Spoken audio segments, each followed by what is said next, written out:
Ladies and gentlemen of the congregation, it is season 2, and I couldn't be more excited. It's the Boon, and I'm here with two fellow members of the Screen Sermon Podcast this week, and we are going to be talking about Alex Garland. We're going to start our Alex Garland arc this week, and we're going to dig into his 3 films over the next month and a half or so. But before I get into that, I wanted to make sure to just take a quick pause. So first of all, for those of you who have listened up to this point, thanks a bunch. We are now kicking off what we like to call Season 2, as we kind of take a look at formatting a little bit different and get into this thing about arcs, where the episodes are kind of tied together under a single theme, a single director, a single something, franchise, whatever it may be. With some sprinkling of additional episodes in there as well. So we're going to take a look at Alex Garland's films, starting today with Ex Machina. I am with Josh. Josh, how you doing? Happy to be back in the flow of things. It's been weird not recording as much lately. Yeah, I forced everybody else also to take last week off as I was traveling.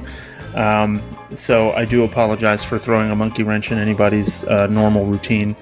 And then on top of that, we are a trio this week. But I wanted to make sure to touch base. So in our chat that is related to this podcast, we have started referring to Cody as Inky, and I don't remember how it started. And Josh, I know it came from something related to you. So can you give us the story of where that came from? Oh, my phone, I got a new phone, and the autocorrects, it carried over, like, half of, like, pattern words, so my autocorrects have been atrocious ever since I got this cell phone. And, I was saying something to Cody, where I was saying, oh, Cody's the only one, but it autocorrected to, Cody is the inky one, and that's how it all started. That's right. Well, as I remember it, it said, like, Cody is the only inky one. Like, it added the word for no reason. That's why I was confused, too. I was like, the inky one? Is this some East Coast slang I don't understand?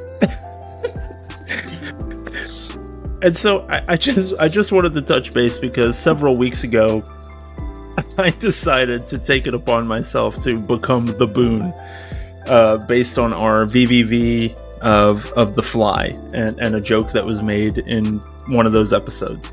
And I just thought it was so funny, and I've run wild with it ever since. So within the chat, Josh changed Cody's name to Inky, or he may have changed his own name to Inky. I was pretty sure it was Josh. But I just wanted to say, this is not a dictatorship of any kind. You are allowed to be whoever it is that you want. So I just wanted to check in. Cody, is it Inky that you want to be referred to from now on? Do you want to just be Cody? You tell me. I figure we can use it as kind of like an alternate handle. Like, I'm okay with being Inky. I was fully ready to, like, where you say, like, hey, Inky, how are you? Just to open the show. And I already had, like, holstered, like, Inky is ready to get stinky.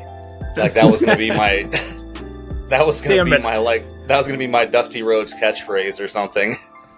I wish that I wasn't so altruistic about this whole thing. No, honestly, Inky is more than fine with me, so long as it's not my only name. Gotcha. I'm like Saruman. I'm a man of many colors, so Inky can be one of them. My fish sauce Black Big Mac is one of those colors. I immediately have a merch idea.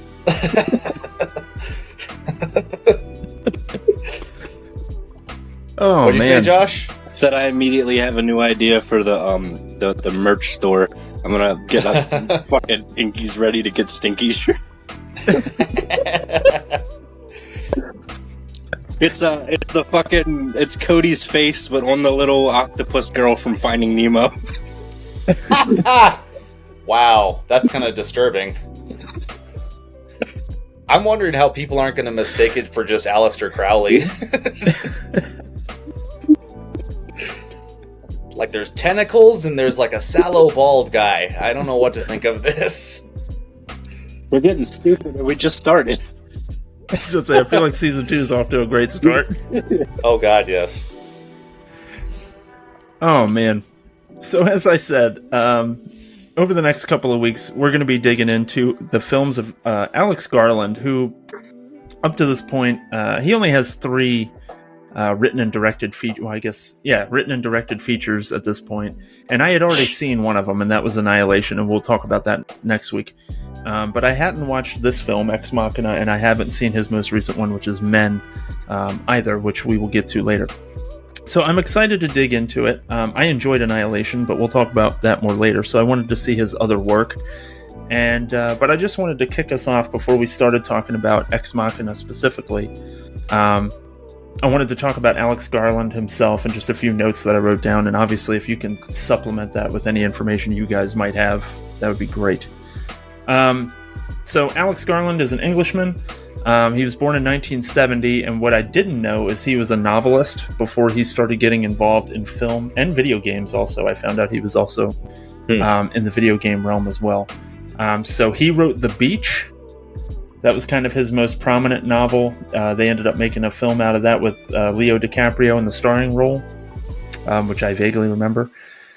He also wrote another one called The Tesseract, which they made a film out of, completely unrelated to the Marvel Universe. And then he had a third one, but I can't remember what the third novel was called. He had a short one called The Coma. That was it. Yep. It's a novella, which I highly recommend anybody who digs this movie or Annihilation read. It's really terrifying. Oh, really? Okay. Yeah. We're going to add book reviews and stuff like that to the Screen Sermon podcast. Yeah, that'll be our sideshow, Inky's bookshelf. That's outstanding. All the pages are ruined. Yeah. I picture another T-shirt idea of an octopus librarian, like tentacles putting books on shelves. How convenient, right? Still the one from Finding Nemo.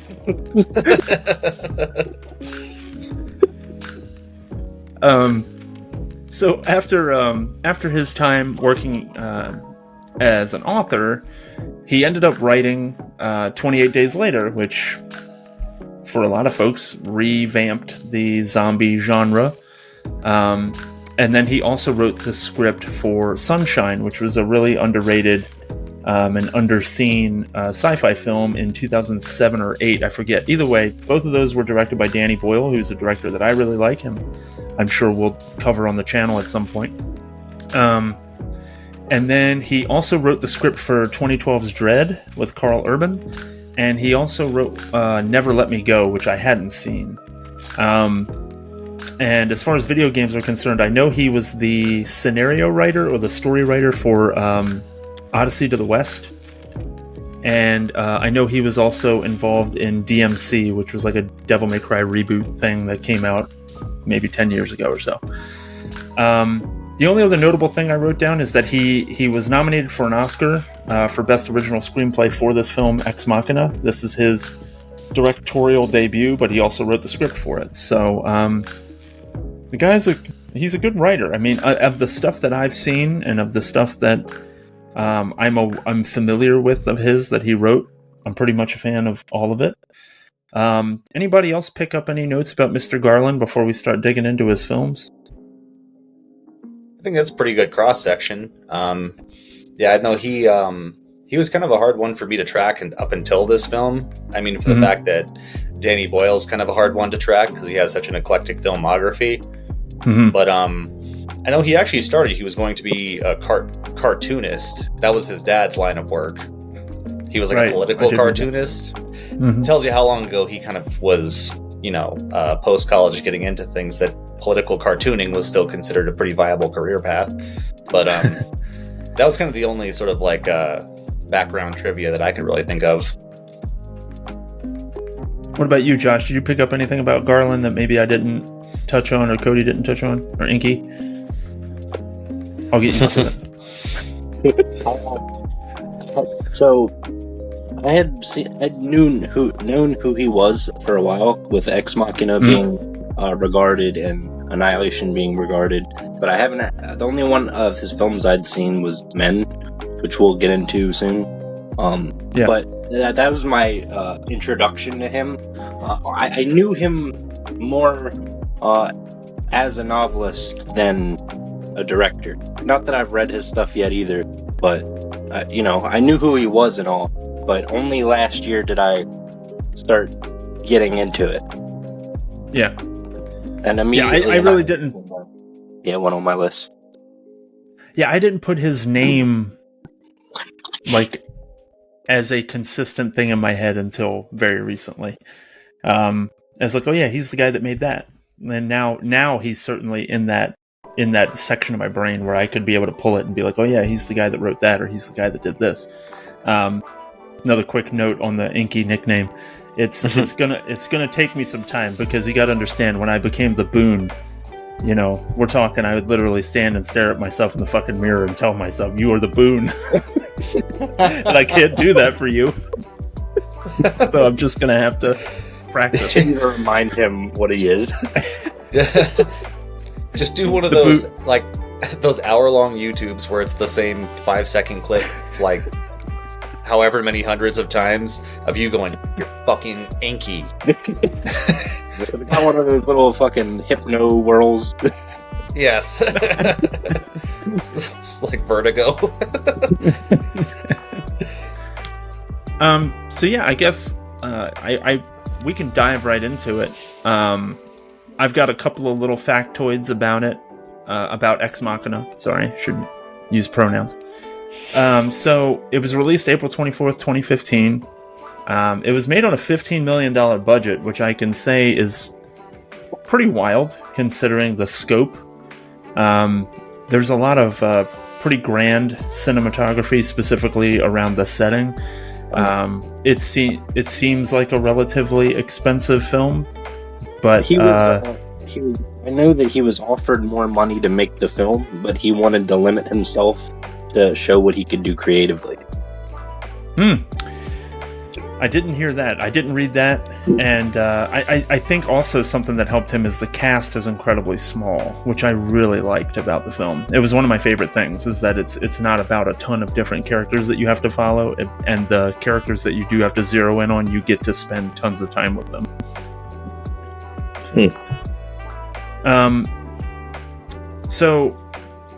So I, like we've talked about in the past, I like to kind of bucket my information up into categories. So, I do the writing, I do the characters or performances, I do the technical aspects, and then I do effects. Is that a comfortable way for you all to dive into this, or do you want to just kind of freelance it? Because I can just cherry pick as we go. I'm into it. What about you, Josh? It's fine. I don't have... I don't know. I don't have a lot of notes when it comes to that, just for lack of... When with The Fly, I'd seen it before, so I could speak on some of the background and all. And I can't really do that for this. But that's fine. We'll do it on the fly. Okay. No pun intended. Ex Machina, but on the fly.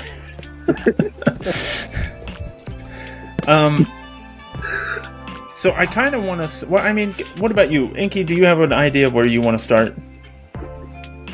I mean, the biggest standout to me, and I think it's almost a shame because it is a very well-crafted film, technically speaking, is this is a movie about ideas. Mm-hmm. Yes. So I think, honestly, like the writing to me is what stands out the most, even though, again, it's a great film to look at. I think compositionally and editorially, it's very well put together. The cast are all terrific. But really, what drives the whole thing is its ideas. So I think, writing would be the place I would probably start. Makes sense to me. So just to give you a plot synopsis, I guess, just for those who haven't seen it or maybe haven't seen it in a while. There's a company called Blue Book. It is a search engine. It was created by a man named Nathan. He wrote the original source code for it when he was 13. So he's like this incredible intellect prodigy. And has since become a very wealthy and, as we come to find, very eccentric man. And within his company, there exists some kind of a lottery or a competition or something like that. And a young man named Caleb wins this competition, and essentially his prize is to be flown to Nathan's residence to spend a week with Nathan. And I guess he's he seems unsure about what it is he's actually there to do, and then he finds out when he gets there. And effectively, he finds out that Nathan has been building an artificial intelligence, and that Caleb is there to test it to see if they have created a true artificial intelligence by administering what's called the Turing test. So that's kind of a brief plot. Just run right through the plot. Simple premise, I thought. But I really didn't get, like, what did Caleb think that he was going there to do? Because initially, when they start interacting with each other, he's very much in a place where he's, like, uncomfortable because he feels like he's talking to his boss. And Nathan is very much coming off as, like, I just want to be buds and let's hang out and stuff like that. But I wonder what the actual flyer for this looked like. Like, what is it that they were saying was going to happen? Well, what Caleb is led to believe early on is that he's won this contest. It wasn't just a random lottery or anything. Mm-hmm. He proved himself such an expert programmer that he was worthy of joining this kind of, from what I understood, like somewhat of a super secret project with Nathan. Mm-hmm. And yeah, but very hush hush. And again, when he first gets there, he's asked to sign this intensely in-depth NDA, right? Where basically they're going to track every communication he does, like, right, to prove that he has not mentioned a damn thing about this. So, I initially, because all I knew about this film was the poster, I imagined it would go the man versus machine route that many AI-centered movies tend to go, but it's sort of like a melodrama between three people, and as much as it's not a horror film, it's pretty damn close. And unfortunately, something that I can't really speak on, but I'm working on currently, is very similar to this, which sucks because I hadn't seen the movie, and now I have to, like, rework shit because I'm like, oh, that's fucking. Anyway, but this does it way better than I could ever dream of anyway, so it's fine. Yep. Yeah, way to say yup and throw me under the fucking bus. So I guess Sex Robotica won't be coming out anytime soon. It'll be coming out on the merch store. That's my handle. Sex Robotica. Inky, the Boon, and Sex Robotica. That being said, so Caleb goes, and I assume based on the clashes in their personalities, because they both have an ego to them, though one is like way more prevalent, because Nathan, and as you'll come to find out in the film, has essentially a god complex. I mean, it's pretty on the nose with some of the dialogue that's there, but Caleb also sort of feels the need to, like, prove himself that he's smart enough to hang, because he's shows up and he's treated like a normal guy, but he's this, like, top level programmer that's like, no, I'm here because of my skills, and I want to show you that I'm fit to be in league with you. And I think there's a lot of that's just thrown out there, and a lot of it that's also subtextual as well. Yeah, that was one of the things on this rewatch I found.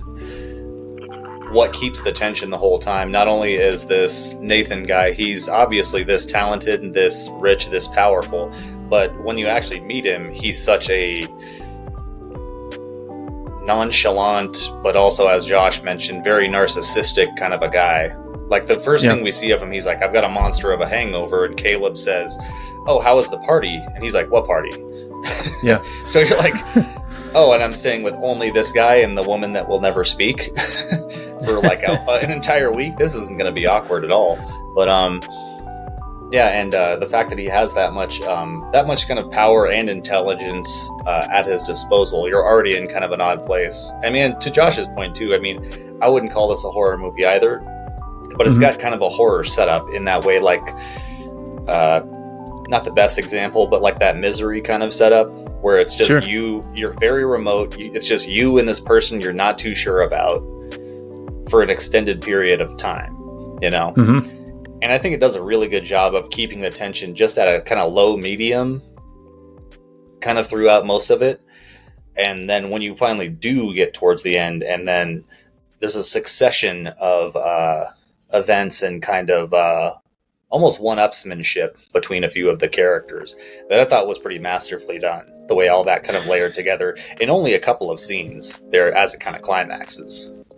I agree, and I think that it also played really well with the chess problem that they essentially present in the film, because the characters are playing this chess match against each other intellectually throughout the whole thing, and trying to see several moves ahead or try to intuit somebody's intentions, you know, and things like that. And so I thought that all kind of weaved together really well. Yeah, I thought it was really interesting the way it's about AI and whether or not this artificial intelligence is capable of presenting as a human, but then Nathan invites Caleb to his secluded thing, and he just wants to hang out and you know, pal around as if he's not, you know, he's just a regular guy and not this guy that's at like the top of his field. And I wrote that he's treating him sort of like less than a person as well, especially since when they get together, he uses words like "you're really quotable" and essentially uses the other person to bounce off and up himself, pretty much. So he doesn't really treat him as if he's hanging out with another person, more like another tool to show how great he is.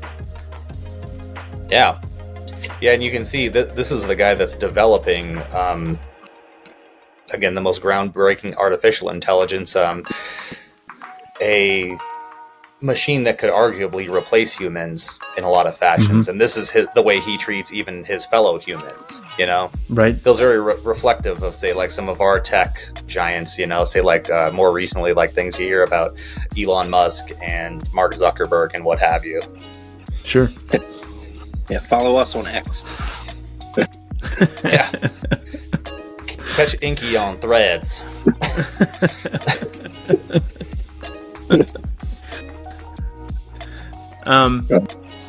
Yeah, I mean, to your point, well, and I have it in here that Nathan has this whole thing about quotes. He does bring up the whole concept about how Caleb is very quotable and kind of chuckles at a lot of his, a lot of the quips and things that he says.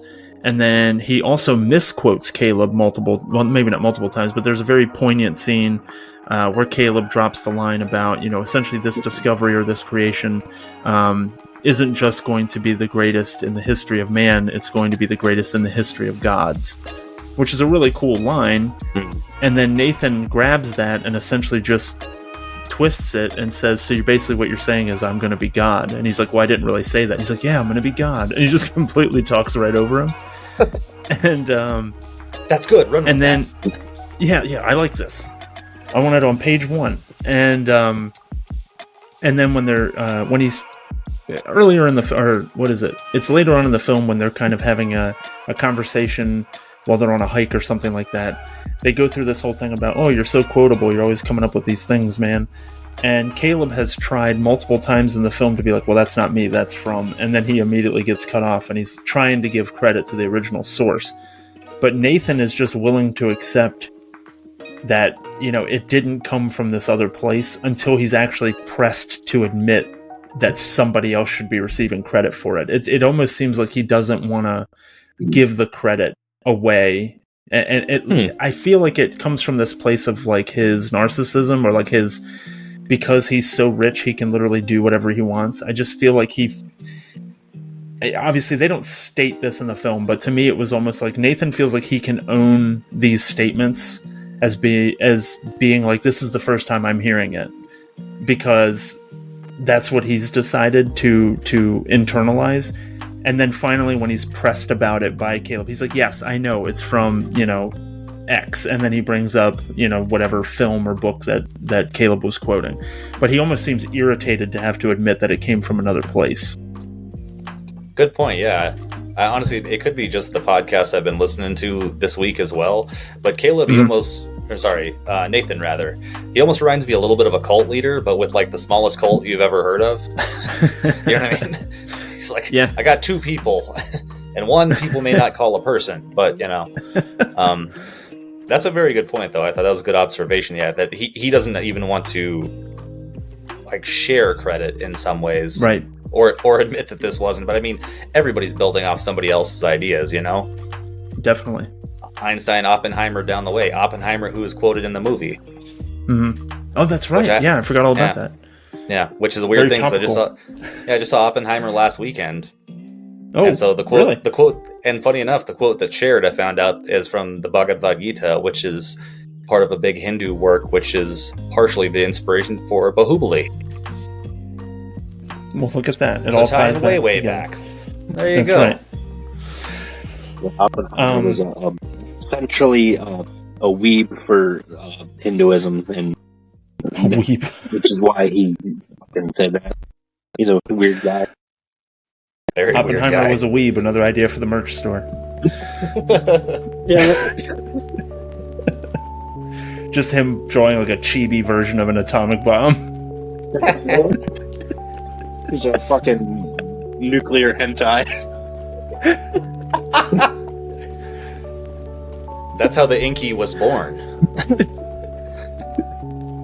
Where do you think we get all these tentacles? Yeah. And I thinking about like these kind of heavy hitters in the intellectual game and things like that. Oscar Isaac did say that he based his characterization of Nathan on Stanley Kubrick and Bobby Fischer.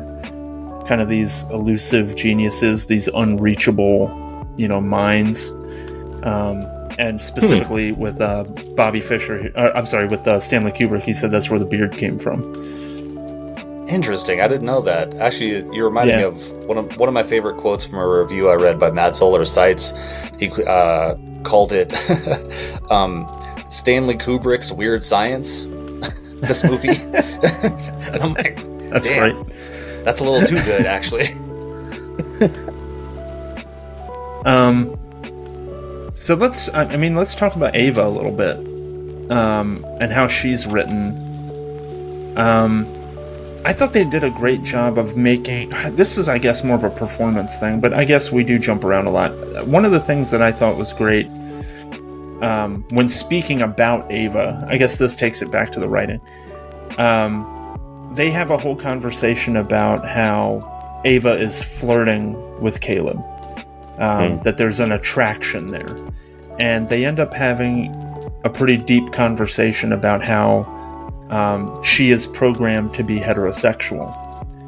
And they get into some very deep topics about like, well, isn't that essentially what you are? Nathan asks of Caleb, and he goes, no, I wasn't programmed to be heterosexual. I just am heterosexual. And he's like, okay, so you decided to be heterosexual. And so it got into this whole idea of whether or not being heterosexual or homosexual or whatever is a way that you're born or a decision that you make later in life. It's definitely a part in the film where Caleb is getting more comfortable in his interactions with Nathan and certainly questioning him on things. Because he definitely spends the first 2 days or so of the week that he spends there essentially just kind of, being the employee to his employer, and is just kind of like, oh yeah, you're right about everything. And yeah, I just thought that was a well acted and a well written scene where they have this kind of philosophical discussion about how the use of sexuality can inform consciousness, and how it is related to it. Because Caleb is having a hard time seeing like why it would matter, and Nathan basically tries to turn him around to this concept of like, it is important and here's why. And then of course, as we find out later in the film, Ava absolutely uses that to her advantage as part of her escape plan. Spoiler. Which of course is further proving that the AI is acting as a true like human consciousness, effectively passing the Turing test. Yeah, very. You nailed exactly what came away with most. I just finished this a few hours ago. But yeah, it's kind of and again, this is probably a gross oversimplification, but like in some ways, it almost felt to me like, so the real mark of a human intelligence is the ability to kind of manipulate. You know what I mean? Because there's another conversation later on when more about the test is revealed from Nathan to Caleb and why he was chosen. It wasn't just because of his aptitudes. Actually, it was almost largely not because of his aptitudes. Yeah, he downplays it at that point. Well, yeah, he kind of tries to give. He's like, "You're okay. Actually, you're pretty good." You know, he's like, "Yeah, you're fine. I mean, you're pretty good." Yeah, honestly, you're probably pretty good. Actually, you know what? I don't give a fuck. But But yeah, those are some of the big questions I was talking about. Big questions and big ideas in the beginning. I actually said I would recommend a nice review by Ross J. Edwards on Medium.com. And brings up some of what you were talking about like some of that existential stuff, like the matter of free will. How much are we built, by the circumstances around us? How much do our responses, reactions, and choices and such in regards to those matter? Which one is building more kind of a chicken and the egg on our own identity? Sure. Also, one of the other conversations, the one that really stuck with me this time, about the Jackson Pollock painting and trying to do things that are not automatic, which feeds right back into what we were talking about before. Do we choose? Is this like do we build our identity in these ways, our sexuality and so many other things? Are we just, programmed by a multitude of forces outside of our control, Yeah. And about that Jackson Pollock painting, I also made it, and this is more of a kind of a technical thing, just as a set dressing. I thought that was a good decision for a piece to put in this highly technical, very modernized facility that this guy lives in, essentially. And the reason I thought that is because to me it looked like a lot of interconnected wires. It looked like a mass of wires. And knowing what we know about the work that he was doing there and building, androids, and we know that there are so many miles of fiber optic cables in the walls that he could lasso the moon, and all that kind of stuff. And it just looks like a mass of wires on that canvas. That's really interesting. I never heard Jackson Pollock, his work described that way, but it really fits. Now I'm never going to see it the same way again.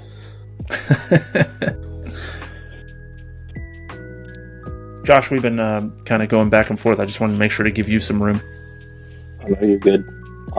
My next point sort of bounces around a little bit, but and I feel like the meat and bones of our discussion on the show today is going to be about writing and themes. But that being said, to jump into it, I really like how you have this dick measuring contest between Nathan and Caleb, where they're both trying to exploit the other's weakness. Nathan pretty much, as we come to find out, uses his what is essentially this film's Google to hack everybody's phone, including Caleb, right, to get a lot of background information on everybody for his AI model, but also for Caleb. So we find out later at the film that her face, Ava's face, is based directly on the type of porn that he was looking at and the women he was, attracted to. So he's got all this information on Caleb out the jump to, sort of manipulate him in his way.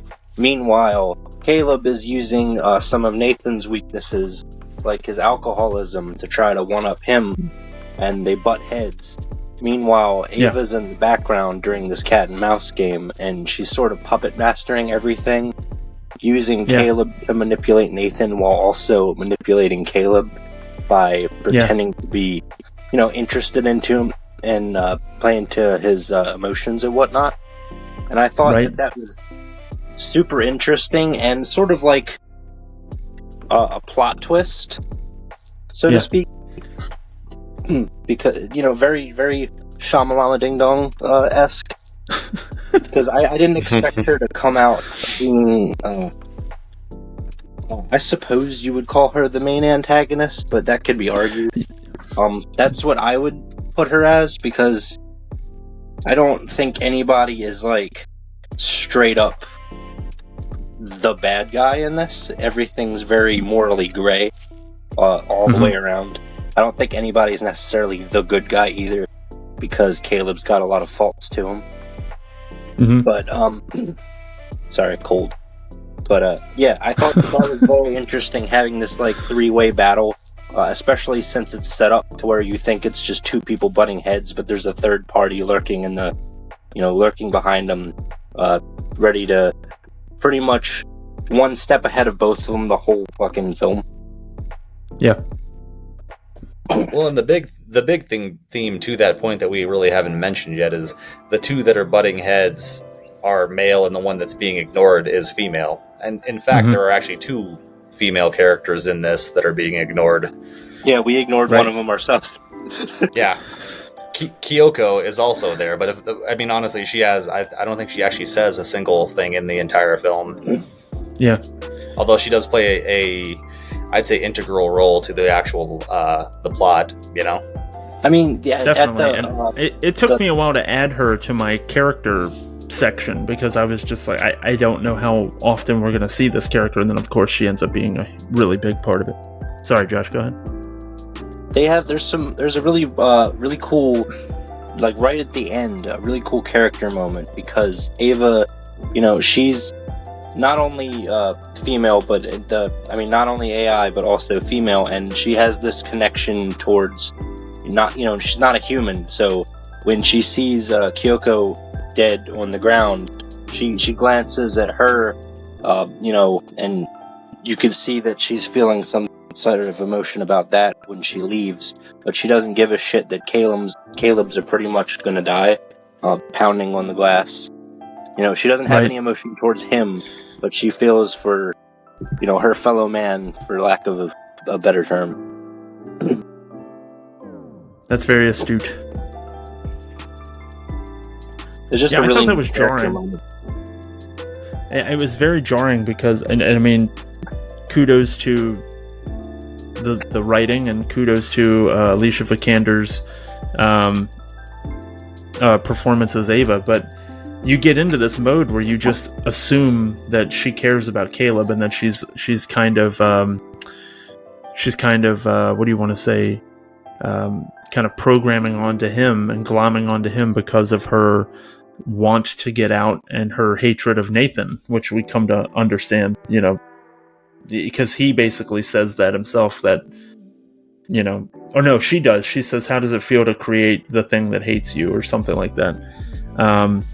And so, yeah, at the end of the film, where she essentially puts the whole facility into lockdown mode, and he's trapped in Nathan's bedroom, literally with no way of getting out, and just leaves him there to die so that she can get away. It was very surprising, just because of how well that whole thing had been built up. And I assumed that she maybe had an issue with Nathan, but would have spared Caleb and left with him, or wanted to at least, would leave maybe on her own accord, but would leave him with the opportunity to escape as well.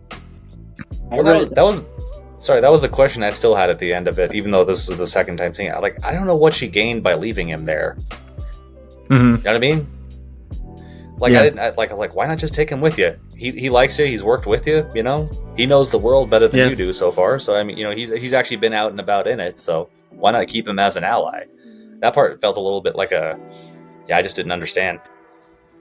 I read into it because you can look at it from a few different point of views to pick themes out of it, and there's definitely a feminist point of view, and one that I'm obviously not really qualified to speak on too much, but I did think it was interesting that she was essentially, once that her actually being interested in Caleb came into question, you could see Caleb sort of losing interest in everything. He's like, well, the plan's already set in motion, and he's sort of mopey.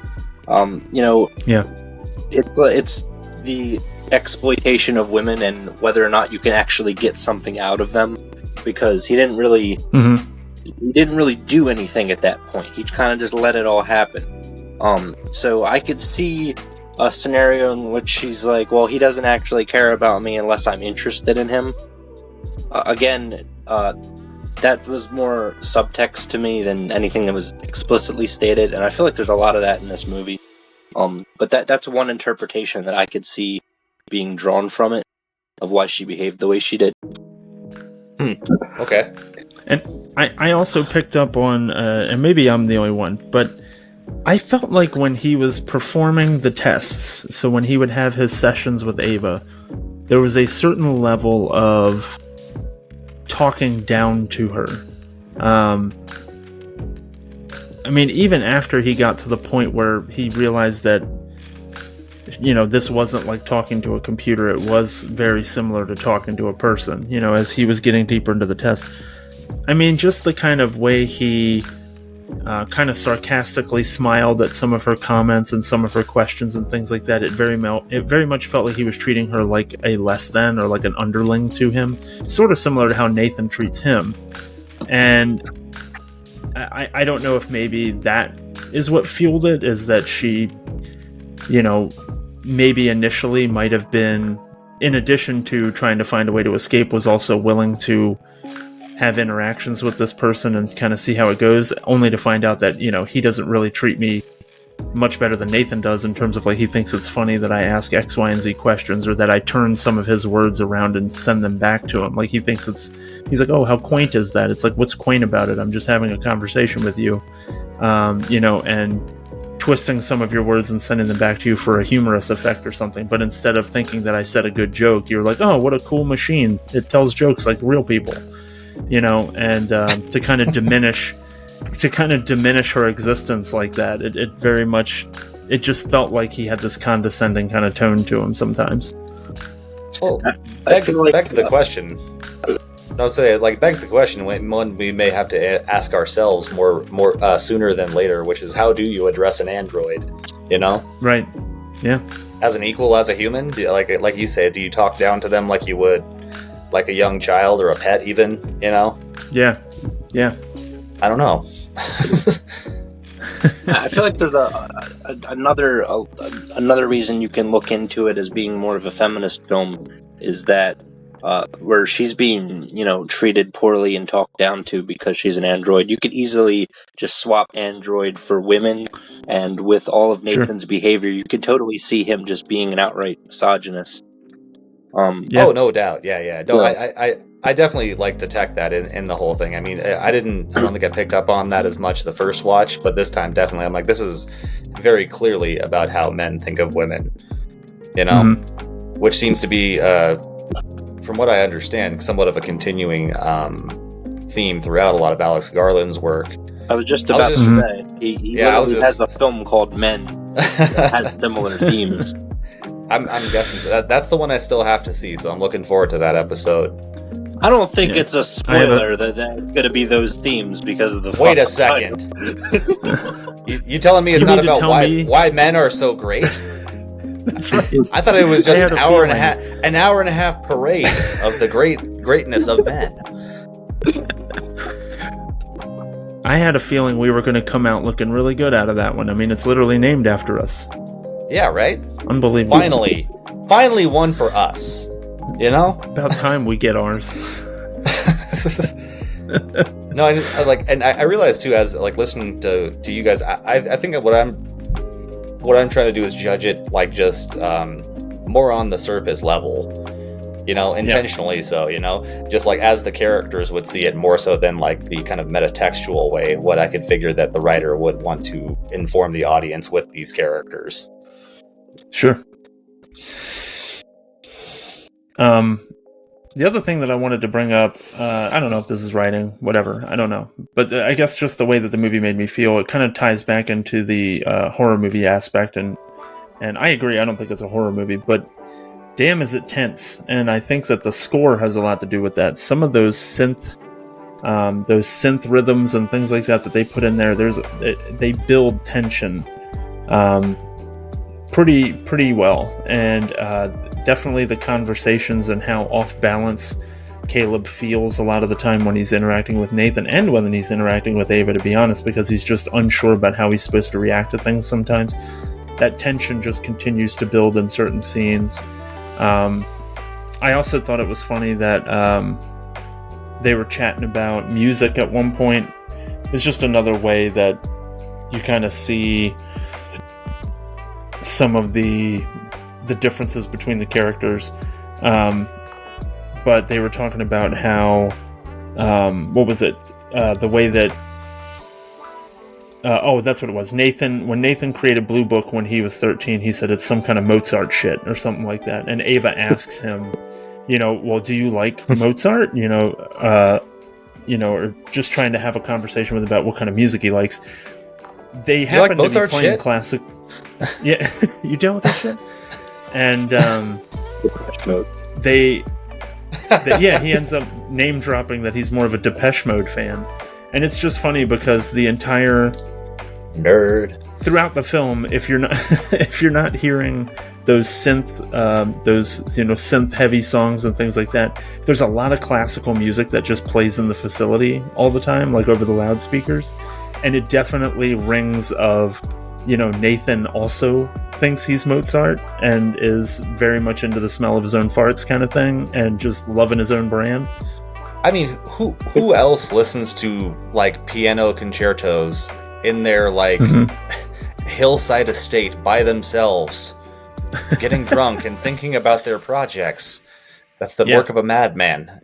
Speaking of, I'm really glad you brought up the music playing in the background too, because I had this.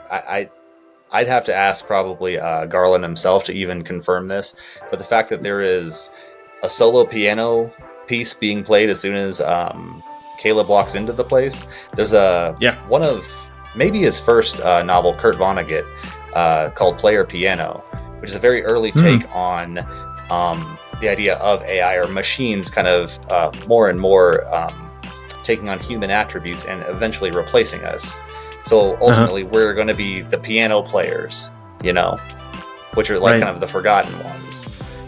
Also, since we're on music, I wanted to give some credit. Ben Salisbury and Jeff Barrow did the music here, so big ups to them.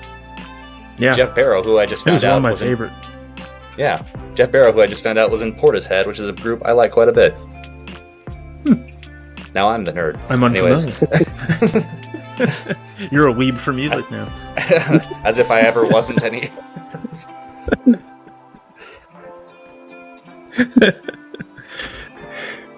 Before we jump fully into the more technical aspects like music and cinematography, makeup and all that, I just wanted to point out one more note about the writing, and it was probably my favorite written scene of the whole movie. When Caleb finds out that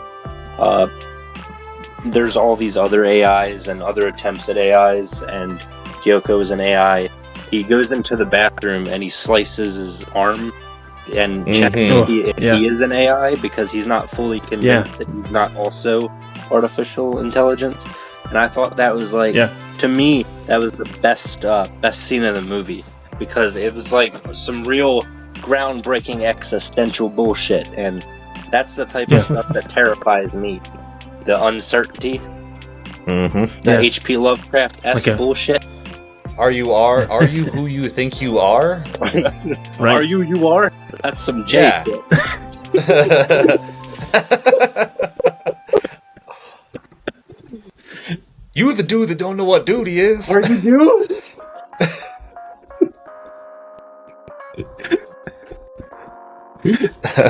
I just fucking spit out my water. Josh, I'm actually really glad you brought that up. I kind of forgot about that scene. I mean, from the first watch too, but that's one of those. That's the scariest shit to me as well. Like it's almost like the Rosemary's Baby kind of shit, where you don't know if you can trust your own mind. Yeah. Two last things I had on writing. One a structural thing and one kind of a tonal thing. I really like this movie, and it reminds me a bit of, say, the way like a thing I attribute to like Shyamalan and some of Jordan Peele's movies, is it feels a little bit like an extended extended Outer Limits or Twilight Zone. More Outer Limits because they're a little bit darker. Twilight Zone tends to land in a happy place. You know, Outer Limits is a little bit more gray to dark. So I dug that, you know. Feels a little bit more like older speculative sci-fi in that way. Also, tonally speaking, and especially the way it ends after like these sort of intergender interactions, I guess you could call it, reminded me almost the way like some of mid-era Hitchcock movies would end, you know?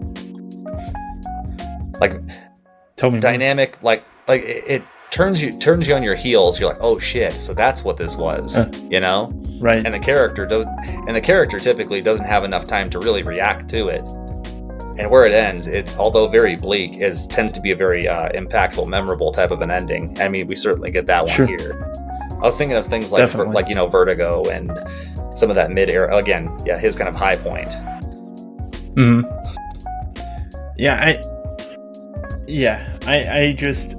I appreciate this as a sci-fi film, but that it was such a kind of under a microscope, like character-centered film. Like usually when you think of sci-fi films, you think of the effects and, you know, people jumping from planets to planets or flying on ships and all of that kind of stuff. And this was just about characters. Like, pay attention to these characters and the interactions that they're having and the themes behind the things that they're talking about.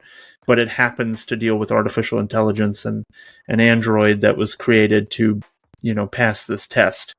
And so that's where those elements kind of come from. This technology that, as Alex Garland actually describes it, it's like the 10 years from now. You know, it's technology that's so advanced, somebody would look at it and be like, wow, like that's really advanced. But you know what? I could see it.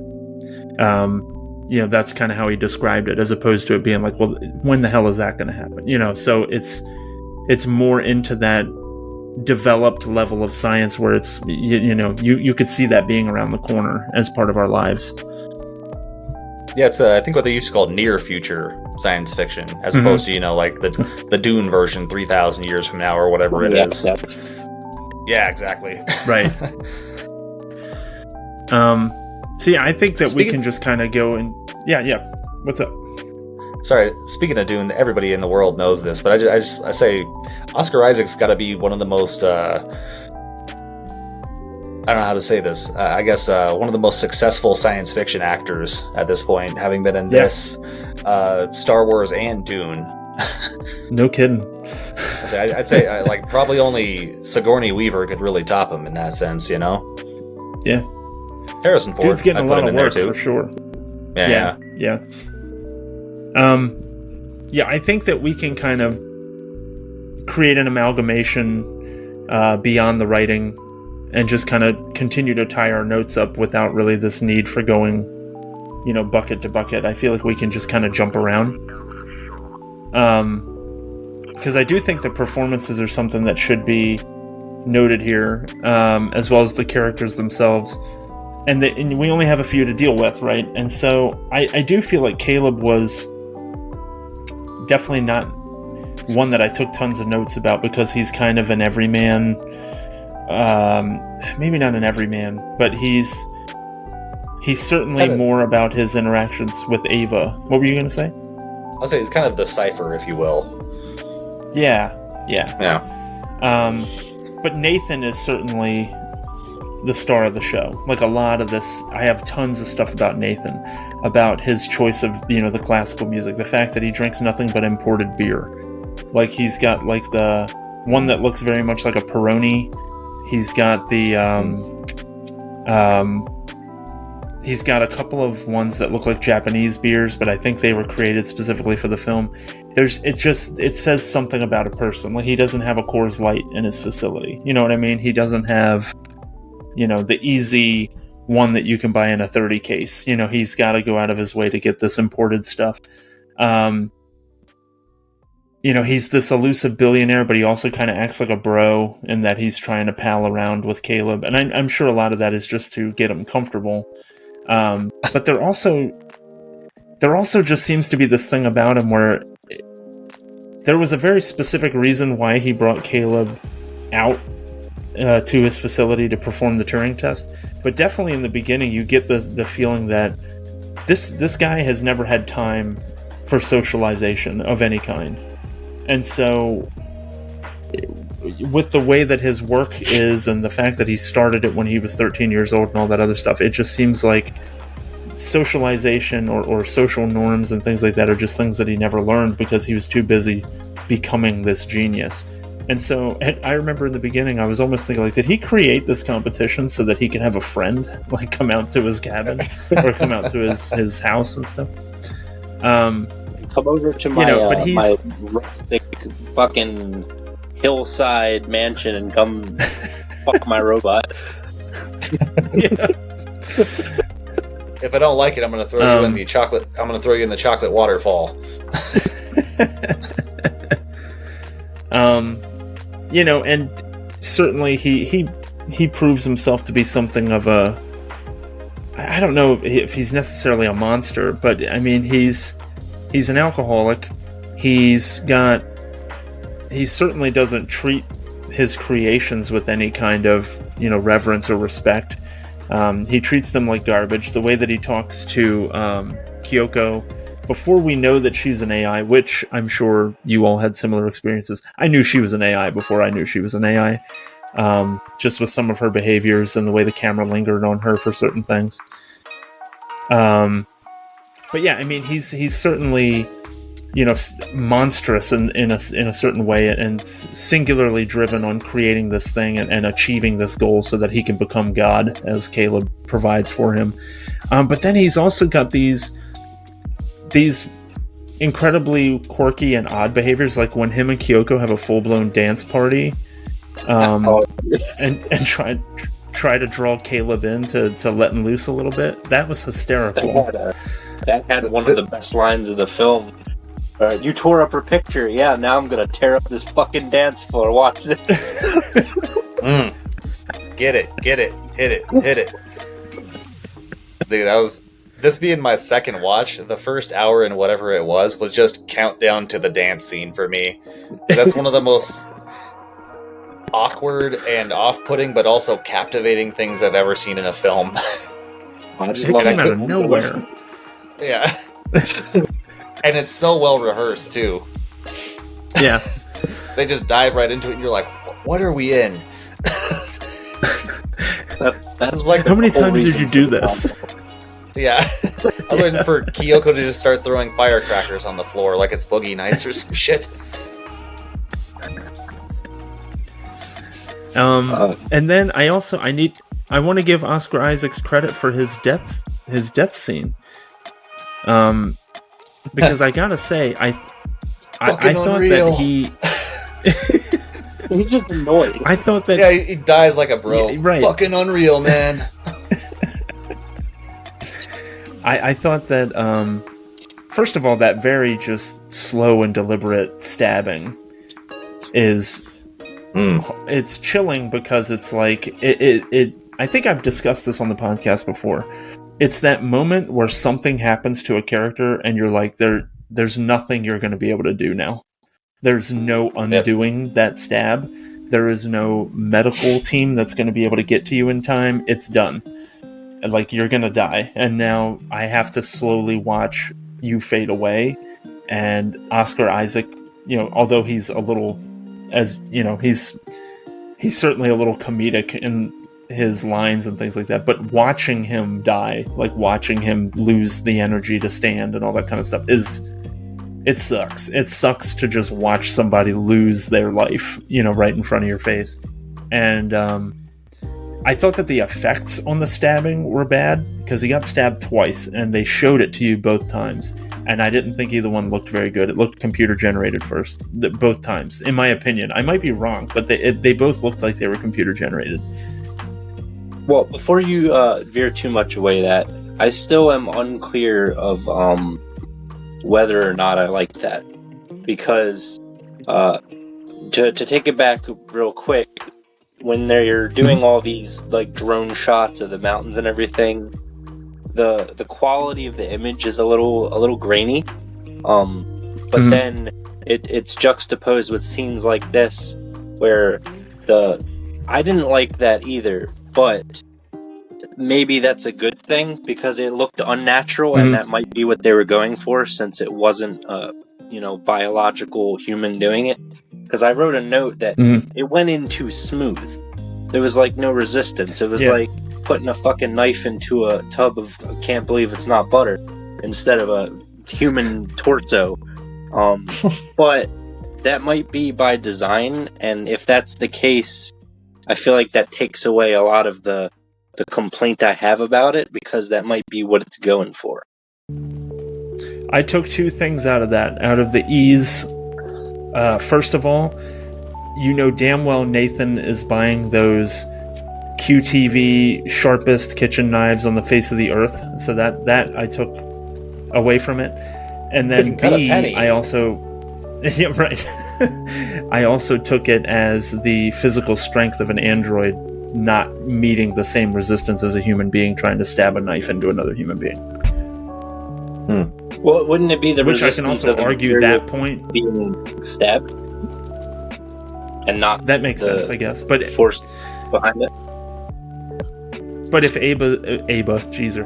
if Ava is able to slip the knife into an area like where ribs are not present, because of her understanding of human anatomy, which I assume she does. I'm doing a lot of assuming here. Also, my physical strength thing doesn't hold water, because literally during their climax where they're in a physical confrontation with one another, Nathan overpowers Ava. Yeah. And he shouldn't have been able to do that, if I'm right. She should have been able to just smash his face into the floor. And if Ava is of a similar body type or model, I guess, as Kyoko as well, then Kyoko does not appear... She's fairly frail, because, I mean, she loses, like, her jaw, with not much of a blow, That's a writing point, to circle back to that, because it's, they're not... So they're AI, but they're not portrayed like Terminator AIs to where they're like physically dominant, but they're more so emotionally dominant. So I thought that was a really interesting take on androids. Or I should say AIs, because they're not any human. Yeah, I keep calling them androids too, I guess, just because I don't know what I should be saying. A combo of biologic plus mechanical, I believe. And I think it's actually a male term as well. I believe androidette. No, it's I think it's actually... I'm not even kidding here, but it's a funny term, but I think it's a gynoid. That sounds like sexist. I love that. I'm not even kidding you. This is something I heard like 15 years ago. I'm going to look it up just to make sure. That sounds like a 50s slur for women. Yep, gynoids are human robots. No, I'm not kidding. Human robots that are gendered feminine. I don't know. It's the gynoid being so close to like vagina. It sounds just too. It's very sharp.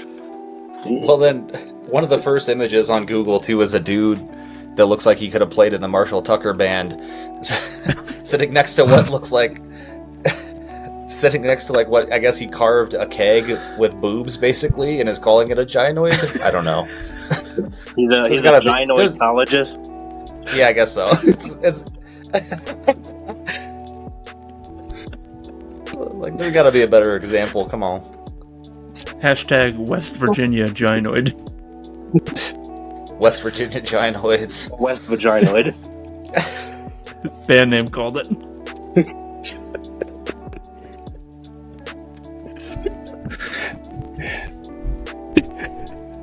I love that. That's amazing. Oh man, my wife just walked in, gave me a dirty look, and walked away.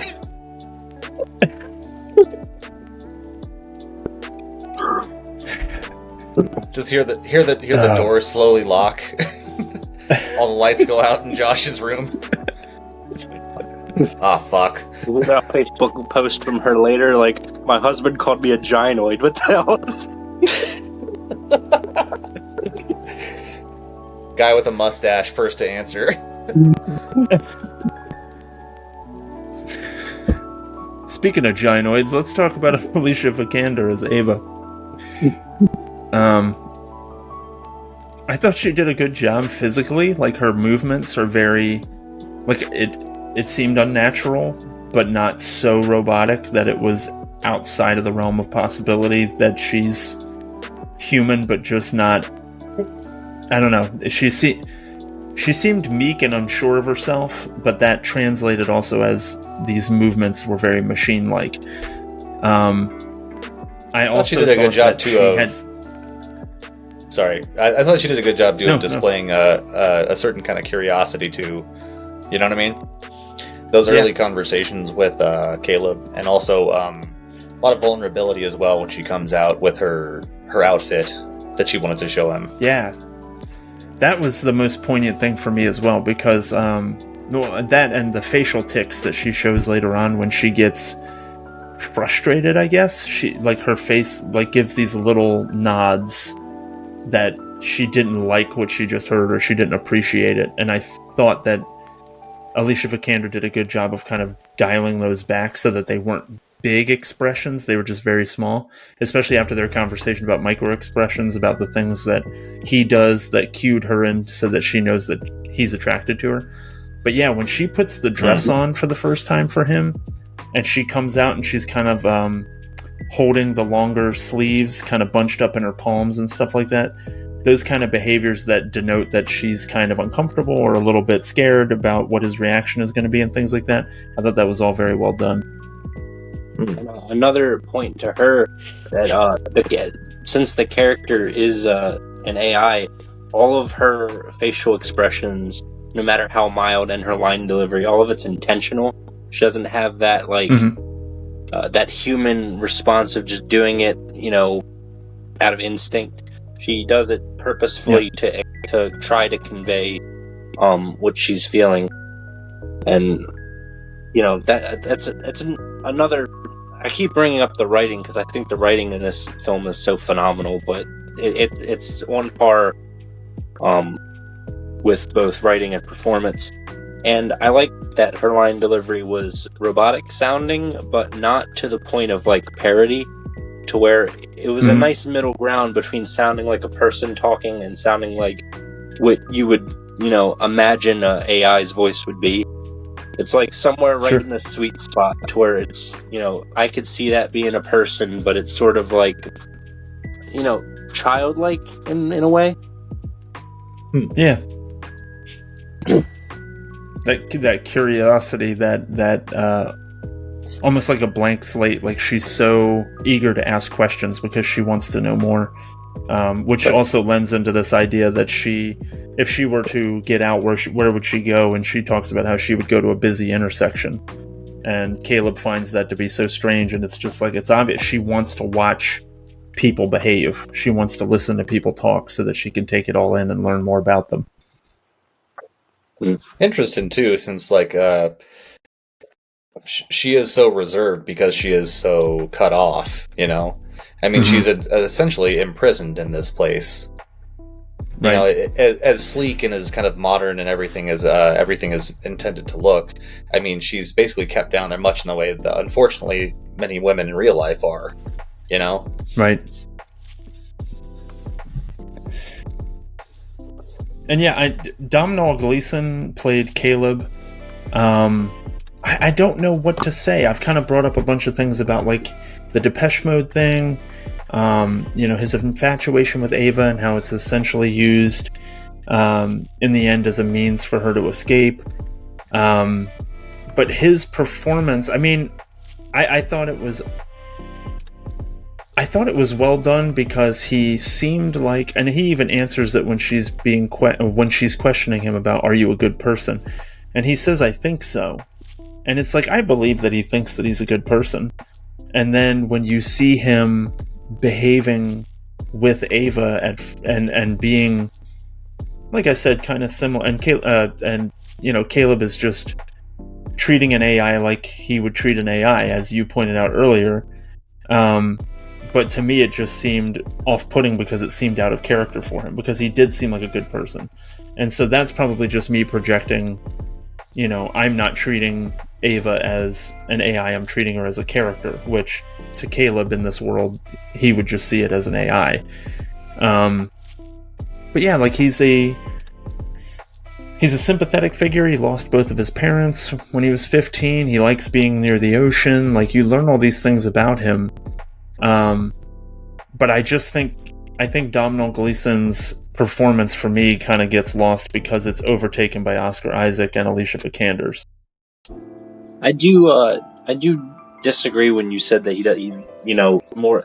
You called him an everyman, and I agree that to an extent he is sort of, just trying to play foil to Nathan. But they throw in a little bit of backstory about him losing his parents when he was young, and I feel like there's a lot of implications you can make about him. Like, he rose to, because he was in the hospital for a year, and that's where he learned to code. And I feel like the character has a lot to prove to himself, and a lot of that comes out when he first meets Nathan, how he's all cordial and how he speaks to him, like he's trying to get on his good side, trying to impress him because that's his boss. I feel like there's a lot of good character moments there. It's just, when compared to the other two who kind of take the spotlight from him character-wise, it's harder to, point those things out. Yeah. Well, I think being a little less, say, severe or mysterious in his character makes him a good kind of hinge point for those two as well, Yeah. And honestly, him being the most, intrinsically human out of the three, I feel like it makes sense that he's the one that the audience is supposed to kind of associate themselves with, because Nathan is essentially like a psychic or something. He's so beyond, his mind is so beyond that of a normal human being. And then Ava, of course, is presented as she is, which is not quite human, despite her abilities to behave as such. A lot of the time with her visuals, we are consistently reminded that she isn't. So Domhnall Gleeson's character is kind of the closest approximation that we have. And so I think that we kind of set ourselves as being him as we're viewing the film. Which makes it extra tough when he gets left to die at the end. Yeah. You brought up his Ava's physical appearance, and I usually have more to say about makeup and the art that goes into films, but being that this is a first watch for me, I don't have any of that background knowledge yet, so I'll just make a few notes and assumptions. I like Ava's design. It was very clearly not human, but it was set up in a way that, as you saw at the end, she could pass for human if she just put on some clothes, and as well as the synthetic skin that was made of probably latex. In the real world, not in the film. In the film, I imagine it's some high tech bullshit. I like that. I'm sure the word polymer is used. I like that they set up that there. She had a structured gel that simulated a human brain. Because normally you see it's like a circuit board or motherboard or something like that controls everything, but they're like, no, we tried to give it memories and thoughts and make it more able to think, and I felt like that made Ava seem more closely to a human than being associated with just a machine. This was a better attempt to try to replicate how we think, since the human brain is a series of electrical impulses. They tried to give that to her and try to make her seem, like she was more of a middle ground there, rather than just a chess program, something that's designed to do things a certain way. She can actually think and adapt and have emotions, whereas usually they can't. Right. I got into writing there, but I just thought it was interesting that they showed it, and they were like, no, this is what goes into making Ava, and there was a whole bunch of high-tech bullshit in that one scene that you could pause and be like, oh, that's that, and that's that, and there was some lore there that wasn't explicitly stated, as well as the stuff that was presented to you, because you could see shit in the background. It's just world building shit that I really appreciated, and I like that they put the extra effort into making those props and whatnot. Sure. It's another thing too, I guess I should have mentioned this during the writing segment, but that's something I really like. I mean, it's kind of a trope, I guess, whenever you get the sense that here's something new to us, new to the audience, and again, if there's a Cypher kind of character like Caleb, new to them as well. And then when you kind of uncover and then in various ways find that this has already happened several times before, which again can be a point of intrigue, like the part Josh is talking about, like what made up Ava, but also when we get that the footage of Kyoko, like just losing her shit because she hates being here and being with Caleb so much, to the point where she's literally bashing her arms away until she's just got these kind of bony stumps, was a really just disquieting scene to me. And it again, like I say, it's not the first movie to do something like that, but it's something I really like seeing in the stories. I just find it really, disturbing. Yeah. I thought that was one of my favorite effects in the film, too, because this was nominated for its special effects, but I had so little to say about the special effects because I felt like the movie had so little to do with them. And it plays second fiddle to the writing that you're focusing on. Yeah.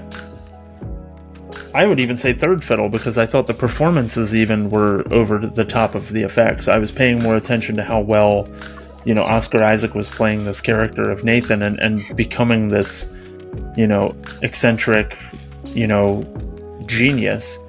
But that was the one effect in the film that really stood out to me, is when I thought it was a different AI. I thought it was Jade and not Kyoko. I thought that was the name that was given on the video file. I don't know if he then rebuilt the same one and just renamed it, or her. Oh, I'm sorry, not it. Okay.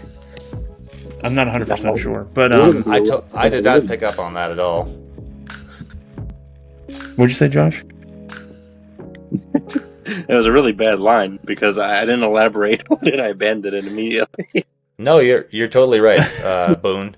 You're totally right. There was actually two, and I should have known this too. I already had the Wikipedia up, but there's Jasmine and Jade are listed as earlier gynoid prototypes. Gynoid. Gotcha. Yeah. Gynoid. So you're right. There it is. It wasn't Kyoko at all. It wasn't even the same actress. So a double dumbass on me. But Jade effectively destroying her own hands and arms because she's just beating on this door. It's so upset that she won't be let out and things like that. I thought that the way that they made her, her arms fall apart and essentially shatter into pieces as she's pounding on the door, I thought that was a really effective little piece of work there. But yeah, outside of Caleb, when he does the wrist slice thing to see if he's real as well, that was kind of a gruesome makeup done on the arm and reminded me of Hannah Baker a little bit from 13 Reasons Why, for those of you who are familiar. Hard to watch just because of the implication of it, and watching him bleed out. It's just another one of those things where it's like, you can't undo that. You can, but given your situation, you're not around a hospital where somebody can help you. So yeah, just not a lot to say on the effects side of things. And not tons of technical notes either, other than I love the setting. Evidently this house is a hotel in Norway. And I love how it's built into the side of this hill, where effectively the rock formations are the walls, and then they just use these glass enclosures to kind of keep it all separated from the elements. Obviously it looks very super modern and looks like a tech genius's house, so it makes for a perfect place.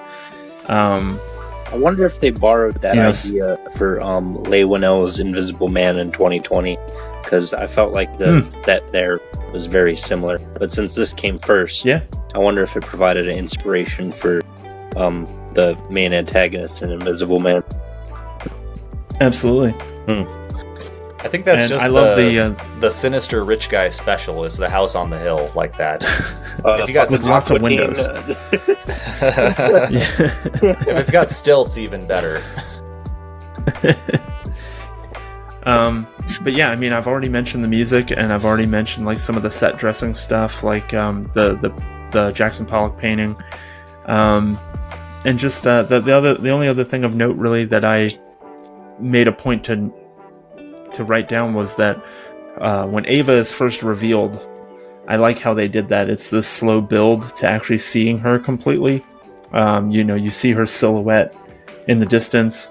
And then kind of when she starts making her way toward Caleb, you see the transparent parts of her body first. And that really kind of cues you into, he's going to have these interactions with this AI, but it is definitely not presenting as a human. This thing does not look like a human, considering you can see through parts of her and stuff like that. And just how they take her time with her actually coming up to the glass and interacting with him and stuff like that. I thought that was really well done. Although I'm sure the trailer or the poster or something probably blew her appearance before. Yeah, I think that was the poster. Yeah, so that kind of puts a poo-poo on that anyway. But I like the concept. Well, we'll say too. I thought the effects were. Shit, I had a word. Tasteful for one, but also practical. You know what I mean? Not in that. Not that they were practically done. I think they were all done in post-production. But everything in there made sense. It didn't feel like anything was trying to show off. Yeah. And I think the fact that Alicia Vikander was able to give that kind of performance in what I'm guessing must have been some kind of a green screen bodysuit or some other version of that was pretty impressive. Sure. I'm surprised she didn't get a few more nods because it is, at the very least, an unusual performance, Yeah. Well, I will, advocate for practical effects all day, especially since I do them and I have to. But there's some times where digital is the way to go, and the digital effects in this film are very well done, and I think they wouldn't have had the same impact they did if they were practical, because the benefit of practical effects is you get a more organic look. So if you're creating a creature or something and you want to make it look alive and like it's something that actually exists, practical is the way to go. But since it's supposed to be the opposite, and you can't really, like, the way that the AI Ava was designed, you can't do that without, some type of digital effect with green screen, since she had transparency to her. And you can always put on, but you can't take away, unless you put on to take away. But it doesn't work with, taking away entire sections of fucking body. So, I think that the digital effects in this film really, really shined, and it's one of the instances where, because there's no tribalism here, even though there's a preference, one should always be used to complement the other. There is a room in the film industry for both types of effects, and they're both important in different aspects. Just because you have a preference for one doesn't mean the other one doesn't have a real need in the industry. And I think this is a good film to point out for that, to where you're like, look, this is how it should be done, and how it can be done extremely well, and the pros side of the argument for digital effects, because I really like her design, especially since they had the whole and I love that they have Kyoko pretty much donned in the human skin suit, for lack of a better word, throughout like the whole damn movie, contrasted with the other AI in the film not having that. And it's like the best of both worlds there, because you get to see, this is what it's like when it's supposed to look like a human, this is what it looks like when it's not. And I just love that contrast there. The last thing I wanted to point out was I like how they gave you the cues that Caleb was being monitored essentially the entire time. When we're with Caleb in the beginning of the film, and he instant messages his fellow coworkers that he won and all this other stuff, there's this very odd color effect that's going on the screen, as if he's being viewed through some kind of filter or something. And it happens when he's texting on his phone as well. And so in the beginning, you don't 100% know what that was, later on, when he has the scene in the bathroom where he harms himself and then he smears the blood on the mirror, you get it again through the mirror. So you're looking, it's almost as if you're looking through the mirror. You get that same coloring effect again, and it tips you off then when Nathan recites to him essentially what his behavior was the day before, that he harmed himself and that he smeared blood on the window, and that, or I'm sorry, on the mirror, and that he's thinking that Ava's really starting to mess with his head and all this other stuff. You realize, oh, that's them giving me the visual cue that he's being recorded during that time. And if you take it way back to the beginning of the film, all of his text messaging, all of his internet searching and stuff, he's always been monitored by Blue Book, or by the firewall that's been set up, or however you want to say it. And I thought that was nice that they tied it back to that beginning part, where they did it without explaining what was happening. I didn't even put that together until now. When you put it together for me. I didn't even put that Boon together. Puts shit together. Glad I thought of it. And Inky tears it apart. I don't know. But yeah, man. That's all I had. I gotta say, I thought this was a great intro to Alex Garland's filmography. I mean, like I said, I saw Annihilation, but I have a feeling I'm going to look at it through a completely different lens now that I kind of get his vibe a little bit better. And I enjoyed the film quite a bit, and loved the performances in it, loved the way it was written. Certainly a lot to think about. I'm with you. I look forward to the rest of this series, honestly. I hadn't watched this or Annihilation in quite a long time, so I'm excited to do that. And also catch the new one, to me at least, with Men. And yeah, I give this one 5 out of 5, 10 out of 10. 8 out of 8 tentacles. Yeah, there you go. I give it 8 tentacles way up. Suction cups out, so... I really like this one. I gave it a 9 out of 10 personally.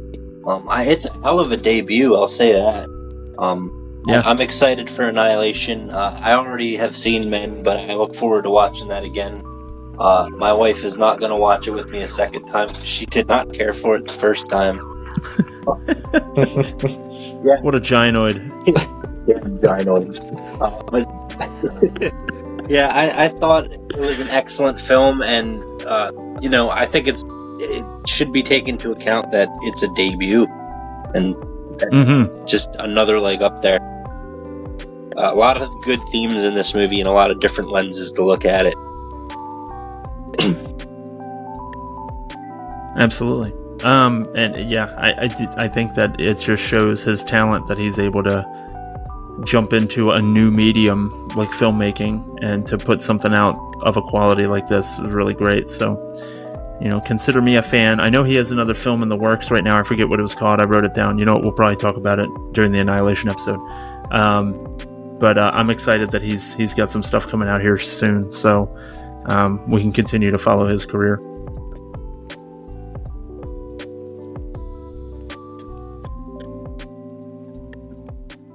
You looking it up for me, Inky?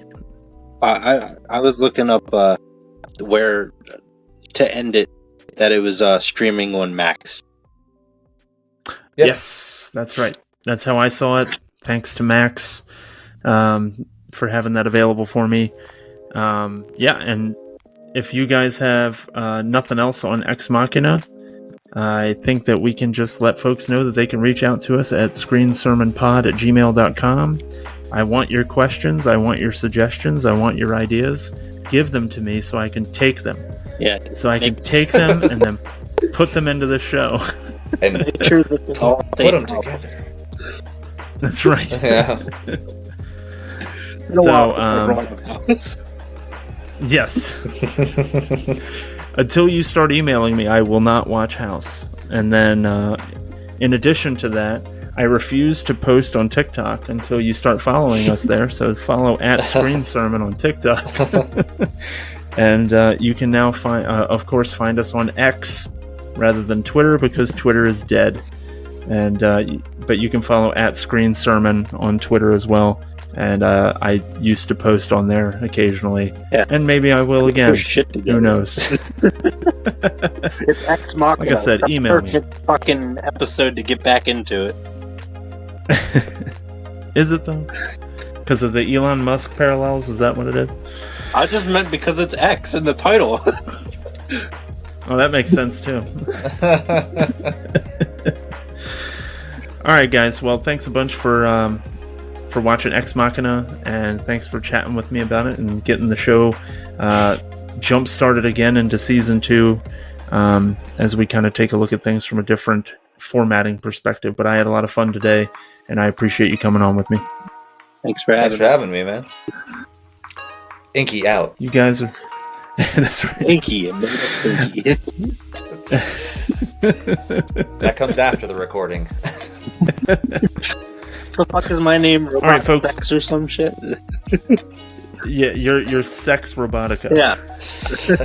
I was saying we should just call you Too Cold. Need to get used to that. That's also my next pick'em name. There you go. Nice. Outstanding. All right, folks. Well, we'll catch you next week when we review, I guess. I don't even think we really review things. When we talk about Annihilation, Alex Garland's second film from 2018. So we'll check back in with you then. Inky and Josh, or Too Cold, or Sex Robotica. I'll chat with you all next week.